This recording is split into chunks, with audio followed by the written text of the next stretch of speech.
The instrumentalization of Eritrea by those who desire to destabilize Ethiopia and curtail its progress makes peaceful coexistence very difficult.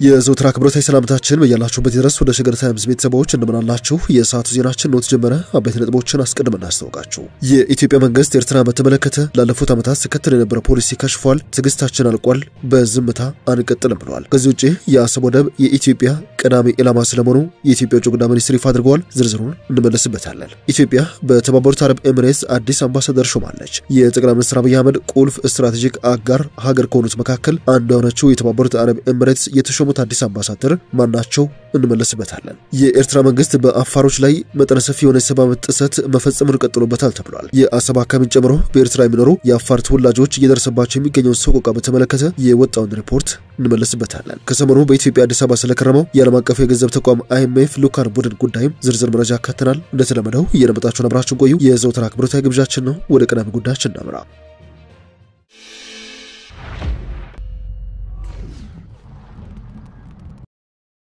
የኢትዮጵያ መንግስት ኤርትራን በተመለከተ ለዓመታት ሲከተል የነበረው ፖሊሲ ከሽፏል። ከዚህ በኋላ ትግስታችን እያለቀ ነው፣ በዝምታም አንቀጥልም ብለዋል። ኤርትራ በኢትዮጵያ ሉዓላዊነትና ግዛት አንድነት ላይ የምትፈጽማቸው ጥሰቶችን በተመለከተ የፌዴራል መንግስት የያዘው እርምጃ ከመውሰድ የመታቀብ አካሄድ ሁሌም የሚቀጥልና ገደብ የለሽ ተደርጎ መወሰድ የለበትም ብለዋል የውጭ ጉዳይ ሚኒስትሩ ዶክተር ጌዲዮን ጢሞቴዎስ። ሚኒስትሩ ኢትዮጵያ ከኤርትራ መገንጠል በፊትና በኋላ በአሰብ ወደብ ላይ በፈሰሰችው ከፍተኛ ሀብት ምክንያት አሰብ በፌዴራል መንግስት በዋነኝነት ቅድሚያ የሚሰጠው ጉዳይ እንደሆነ ይፋ አድርገዋል። የውጭ ጉዳይ ሚኒስትሩ ዶክተር ጌዲዮን ጢሞቴዎስ የተናገሩት በትናንትናው ዕለት ሆርን ሪቪው የተባለ የቲንክ ታንክ ከአዲስ አበባ ዩኒቨርሲቲ ጋር በመተባበር ባካሄደው የፖሊሲ ፎረም ላይ ነው። ዶክተር ጌዲዮን አምባሳደሮችን ጨምሮ የተለያዩ ሀገራት ዲፕሎማቶች በታደሙበት በዚህ መድረክ ላይ በአፍሪካ ቀንድ የታዩ ሰሞነኛ ሁኔታዎችን በተመለከተ የኢትዮጵያ መንግስትን ፖሊሲና ምልከታ ረዘም ባለ ንግግራቸው አቅርበዋል። የውጭ ጉዳይ ሚኒስትሩ ገለጻ በተለይ የሚያተኩረው በኢትዮጵያና በኤርትራ ግንኙነት ላይ ነበር። በሁለቱ ሀገራት መካከል ለዘመናት የዘለቀው ግጭት መነሻ ከድንበር ውዝግብ ወይም ከባህር በር ፍላጎት የተሻገረ ስለመሆኑ እንዳብራሩ የውጭ ጉዳይ ሚኒስትሩ በድረገጹ ላይ ባወጣው የዶክተር ጌዲዮን ሙሉ ንግግር ላይ ሰፍረዋል። ለግጭቶች ዋነኛ ምክንያት ተደርገው ከተቀሷቸው ጉዳዮች ውስጥ አንዱ የኤርትራ መንግስት በኢትዮጵያ ውስጥ ጉዳዮች ላይ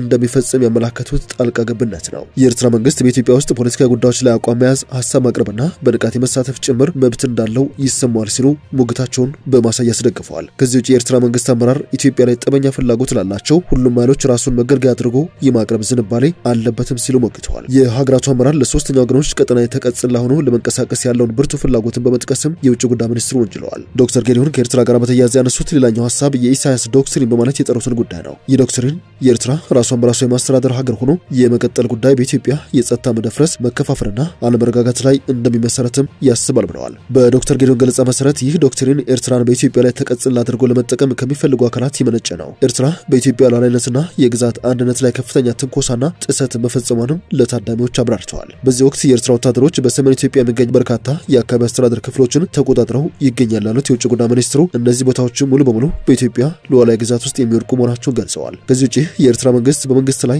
የጦር መሳሪያ ያነሱ ቡድኖች የቁሳቁስ ድጋፍ በማቅረብ በኢትዮጵያ ውስጣዊ ጉዳይ ጣልቃ እየገባ ስለመሆኑም በማንሳት ወንጅለዋል። ዶክተር ጌዲዮን እነዚህ የአስመራ መንግስት እንቅስቃሴዎች ኢትዮጵያ ራሷን የመከላከል ህጋዊ መብቷን ለማስከበር በቂ መሰረት እንደሆኑ ተናግረዋል። ያም ቢሆን ግን መንግስት በጉዳዩ ላይ እርምጃ ከመውሰድ እንደታቀበ አክለዋል። ኢትዮጵያ በሉዓላዊነቱና በግዛት አንድነቷ ላይ ከፍተኛ ትንኮሳና ጥሰት የተፈጸመባት ቢሆንም ራሷን የመከላከል ህጋዊ መብቷን ተግባራዊ ከማድረግ በመታቀብ ላይ ነች ሲሉ መንግስት ወስዶታል ያሉትን በትዕግስት ላይ የተመሰረተው አቋም አብራርተዋል። ይህንን የአጸፋ ምላሽ ከመስጠት የመታቀብ አቋም ሁሌም የሚቀጥልና ገደብ የለሽ አድርጎ መወሰድ እንደሌለበትም አሳስበዋል። የኢትዮጵያ መንግስት በዚህ ፖሊሲ የሚጸናው እስከሚችለው ድረስ ብቻ ስለመሆኑ በንግግራቸው ላይ አስምረውበታል። የቀጠለው የኢትዮጵያ ጠባጫሪነትና ትንኮሳ ከዚህ በላይ መታቀምን ይበልጥ አስቸጋሪ እያደረገው ስለመሆኑ ጠቁመው ስለ ኢትዮጵያ የባህር በር ፍላጎት በንግግራቸው ላይ ጠቅሰው አልፈዋል። የውጭ ጉዳይ ሚኒስትሩ የባህር በር ለኢትዮጵያ የህልውና ጉዳይ ስለመሆኑ እንደዚሁም ከ130 ሚሊዮን በላይ የሚሆነው የሀገሪቱ ህዝብ ዘላቂና ደህንነቱ የተረጋገጠ የባህር በር እንደሚያስፈልገው በመጥቀስም ከዚህ ቀደም በመንግስት ባለስልጣናት የተነሱ ሀሳቦችን በድጋሚ አንጸባርቀዋቸዋል። በተጨማሪም ዶክተር ጌዲዮን አሰብ ወደብ በኢትዮጵያ መንግስት በዋነኝነት ቅድሚያ የሚሰጠው ጉዳይ መሆኑን እንደተናገሩ መድረኩን ባዘጋጀው ሆርን ሪቪው ድረገጽ በወጣው የውይይቱ ጭምቅ ሀሳብ ላይ ሰፍረዋል። መንግስት ይህንን አቋም የያዘው የአሰብ ወደብን በተመለከተ የተፈጸሙ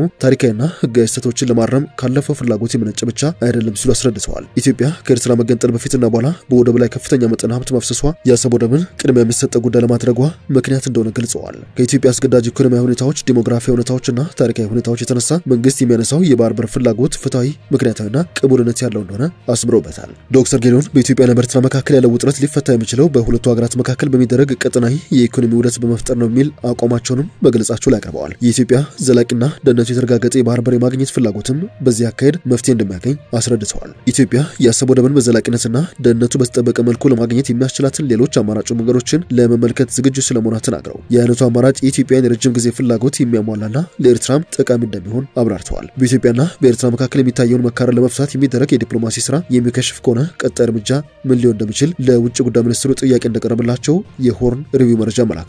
ዶክተር ጌዲዮን ለዚህ ጥያቄ በሰጡት ምላሽ የኢትዮጵያ መንግስት በማንኛውም መንገድ ጦርነትን ለማስወገድ ቁርጠኛ ስለመሆኑ በአጽንኦት እንዳነሱ ጠቅሰው መላው የአፍሪካ ቀንድ ቀጠና ካለበት ደካማ ሁኔታ አንጻር ሌላ ዙር ጦርነት አውዳሚ ይሆናል ያሉ ሲሆን የኢትዮጵያ መንግስት ለኤርትራ ያጸፋ ምላሽ ከመስጠት የተቆጠበው በዚህ የተነሳ እንደሆነ አብራርተዋል። የሰዓቱ ዜናችን እንደቀጠለ ይገኛል። ወደ ሌሎች ጉዳዮቻችን እናምራችሁ። በአልቫሮ ፒርስ የሚመራው የዓለም አቀፍ የገንዘብ ተቋም IMF ልዑካን ቡድን በኢትዮጵያ ያደረገውን ጉብኝት በትናንትናው ዕለት አጠናቆ እንደተመለሰ ተሰምቷል። ልዑኩ በአዲስ አበባ ከጥቅምት 20 እስከ ህዳር 4 ድረስ በአራተኛው ዙር ግምገማ ስር በተራዘመ የብድር አቅርቦት ዙሪያ ውይይት ሲያደርግ ነበር ተብሏል። በጉብኝቱ ማጠናቀቂያ አልቫሮ ፒርስ ቡድኑ በአራተኛው የተራዘመ የብድር አቅርቦት ግምገማ ላይ በሰራተኛ ደረጃ ስምምነት ላይ ለመድረስ መልካም ለውጦችን አከናውነናል ሲሉ ተናግረዋል። በማከልም ውይይቶች በሚቀጥሉት ሳምንታት በኦንላይን ይቀጥላሉ ያለ ሲሆን ለደማቅ አቀባበልና ፍሬያማ ውይይቶች ለኢትዮጵያ ባለስልጣናት ምስጋናቸውን አቅርበዋል። በጉብኝቱ ወቅት የአይኤምኤፍ ቡድን ከገንዘብ ሚኒስትሩ አቶ አህመድ ሽዴ፣ ከኢትዮጵያ ብሔራዊ ባንክ ገዢ ዶክተር ኢዮብ ተካልኝ እንደዚሁም ከሌሎች ከፍተኛ ባለስልጣናት ጋር ተገናኝቶ ውይይት አድርጓል። ቡድኑ ከባንኮችና ከግል ኩባንያዎች ተወካዮች ጋርም ተወያይቷል። አልቫሮ ተጨማሪ ዝርዝር መረጃ ባይሰጡም በጉዳዩ ዙሪያ ጥቂት ነጥቦች ቀርተውታል። ተከታታይ ውይይቶችም በኦንላይን ይቀጥላሉ ሲሉ አረጋግጠዋል። የአይኤምኤፍ የስራ አስፈጻሚ ቦርድ ከኢትዮጵያ ጋር የ2025 ዓ.ም የአንቀጽ 4 ምክክርን በ48 ወራት ከተራዘመ የብድር አቅርቦት ዝግጅት ሶስተኛ ግምገማ ጋር አብሮ ያጠናቀቀው በሐምሌ 2005 ነበር። ውሳኔው የኢትዮጵያን ክፍያ ሚዛንና በጀት ፋይናንስ ፍላጎቶችን ለመደገፍ ወደ 262.3 ሚሊዮን የአሜሪካን ዶላር የሚጠጋ ገንዘብ ወዲያውኑ እንዲለቀቅ አስችሏል የተባለው።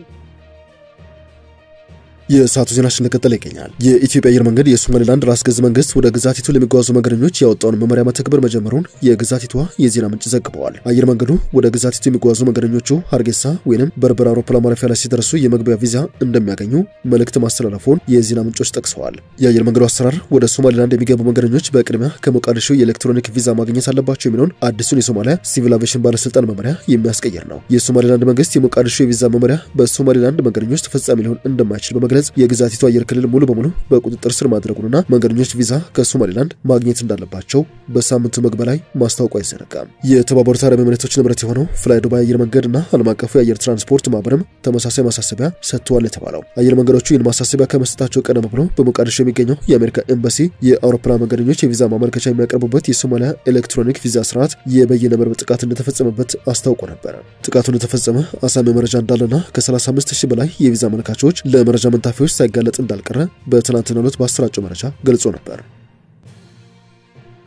የሰዓቱ ዜናችን እንደቀጠለ ነው። ወደ ሌላኛው ጉዳያችን እናምራችሁ። ኢትዮጵያ በተባበሩት አረብ ኤሚሬትስ አዲስ አምባሳደር መሾሟ ተሰምቷል። ከዚህ ቀደም በፓኪስታን የኢትዮጵያ ባለሙሉ ስልጣን አምባሳደር የነበሩት ጀማል በከር በተባበሩት አረብ ኤሚሬትስ አዲሱ ተልዕኮ ተሰጥቶኛል ሲሉ ይፋ አድርገዋል።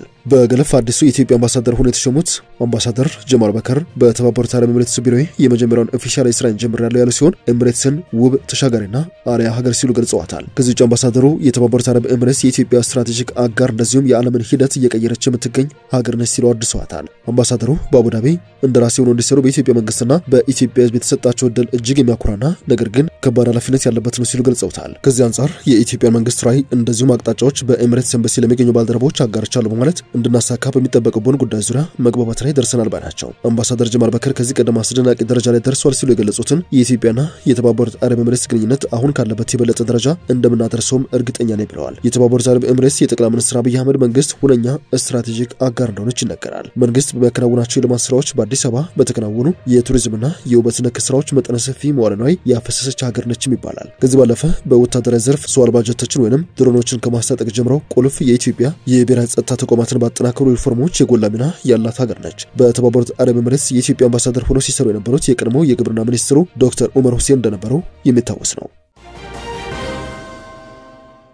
ወደ መጨረሻ ጉዳያችን እናምራ። የኤርትራ መንግስት በግዛቲቱ ውስጥ በሚገኙ የአፋር ተወላጆች ላይ መጠነ ሰፊ የሰብአዊ መብት ጥሰት መፈጸሙን ቀጥሎበታል ተብሏል። ከ57000 በላይ የሚሆኑ የአፋር ተወላጆች በኤርትራ ውስጥ በሚደርስባቸው ማንነት ተኮር የሰብአዊ መብት ጥሰቶች እንደዚሁም በደሎች ምክንያት መጠለያ ለመፈለግ ወደ ኢትዮጵያ መሰደዳቸውን ጄኖሳይድ ዎች አስታውቋል። ተቋሙ በወጣው ሪፖርት ላይ አፋሮች በኤርትራ በጣም ከተገደሉ የማህበረሰብ ክፍሎች መካከል ዋነኞቹ መሆናቸውን ጠቅሶ ለ10 ዓመታት በኤርትራ መንግስት የሚመራ ጭቆና እንደደረሰባቸው አመላክቷል። ከዚህ ውጭ የኤርትራ መንግስት ፖሊሲዎች የአፋር ማህበረሰብን ከጥንት መኖሪያው ማፈናቀሉን በመግለጽ ባህላዊ የአሳማ ጥምር ስራቸው እንደከለከለባቸው እንደዚሁም የጅምላ ስርዓቶችን እንዳስከተለባቸው ጠቁመዋል። በኤርትራ ውስጥ የሚገኙ የአናሳ ቡድኖችን የታሳሰብ ያለው ጄኖሳይድ ዎች መንግስት በይፋ 4 ሃይማኖቶችን ብቻ እውቅና እንደሚሰጥ ጠቅሷል። እነዚህም የሱኒ እስልምና፣ የኤርትራ ኦርቶዶክስ፣ የሮማን ካቶሊክና ኤቫንጀሊካል ሉተራን መሆናቸውን ገልጾ የሌሎች እምነት ተከታዮች ግን ኢላማ ይደረጋሉ፣ ይታሰራሉ፣ እንደዚሁም ሃይማኖታዊ ነጻነታቸው ይገፈፋል ሲል ተቋሙ አክሏል። ሪፖርቱ በኤርትራ ሰፊ የሰብአዊ መብት ጥሰቶች መኖራቸውን ገልጾ ለአብነትም በተቋሚዎችና በአናሳ ብሔረሰቦች ላይ የሚፈጸም ሁከት፣ የመገናኛ ብዙሃን ገደብ እንደዚሁም ስልጣን በፕሬዝዳንት ኢሳያስ አፈወርቂ እጅ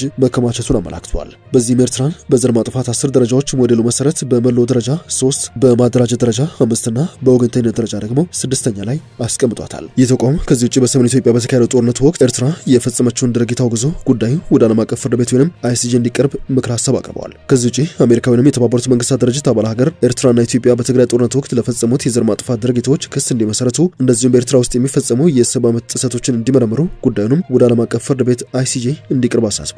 ጄኖሳይድ ዎች የኤርትራ ሰራዊቷን ከትግራይ እንድታስወጣ እንደዚሁም ለሁሉም ዜጎች በተለይም በሃይማኖትና በብሔር ብሔረሰቦች አናሳ ለሆኑ የማህበረሰብ ክፍሎች ጥበቃ በማድረግ የሃይማኖት፣ የመናገር፣ የመሰብሰብና የመምረጥ ነጻነቶችን እንድታረጋግጥ ጥሪ አቅርበዋል። እንደዚሁም የኤርትራ መንግስት ሁሉንም የፖለቲካ እስረኞች እንዲፈታና ነጻና ፍትሃዊ ምርጫዎችን እንዲያካሂድም ሪፖርቱ አሳስበዋል። በቅርቡ የኤርትራ መንግስት ተቋሚ የፖለቲካና ወታደራዊ ቡድን የቀይ ባህር አፋር ዲሞክራሲያዊ ድርጅት ራስዶ ከ3 ወራት በላይ የወሰደ ከፍተኛ ወታደራዊ ስልጠና ያጠናቀቀ አዳዲስ ተዋጊዎችን ማስመረቁን ይፋ አድርጎ ነበር። የምረቃ ስነ ስርዓቱን ተከትሎ ድርጅቱ ባወጣው መግለጫ የድርጅቱ መሪና ወታደራዊ አዛዥ የሆኑት ኢብራሂም ሃሩን ስልጣኞቹ ያሳዩት ዲሲፕሊንና ጽናት የሚደነቅ መሆኑን ጠቅሰው ስልጣናቸውን ማጠናቀቃቸውን የድርጅቱ ወታደራዊ አቋም ለማጠናከር አንድ እርምጃ ነው ማለታቸው ተመላክቷል። እንደ ድርጅቱ ገለጻ ስልጠናው ትኩረት ያደረገው በውጊያ እንቅስቃሴዎች፣ በሽምቅ ውጊያ ስልቶች፣ በአካላዊ ብቃት ማጎልበት እንደዚሁም ግልጽ በሆኑና ህዝብ በሚበዛባቸው አካባቢዎች ስትራቴጂካዊ ስምሪቶች መከወን ላይ ያተኮረ ነበር።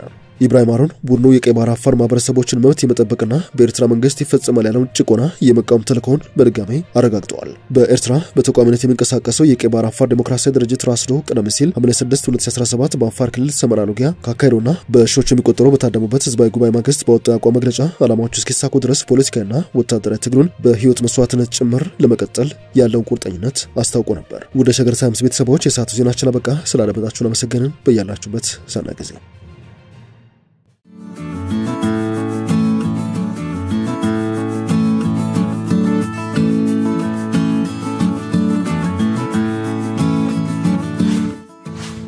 ሸገር ታይምስ ሚዲያን ሰብስክራይብ በማድረግና ደወሉን በመጫን ይከተሉን።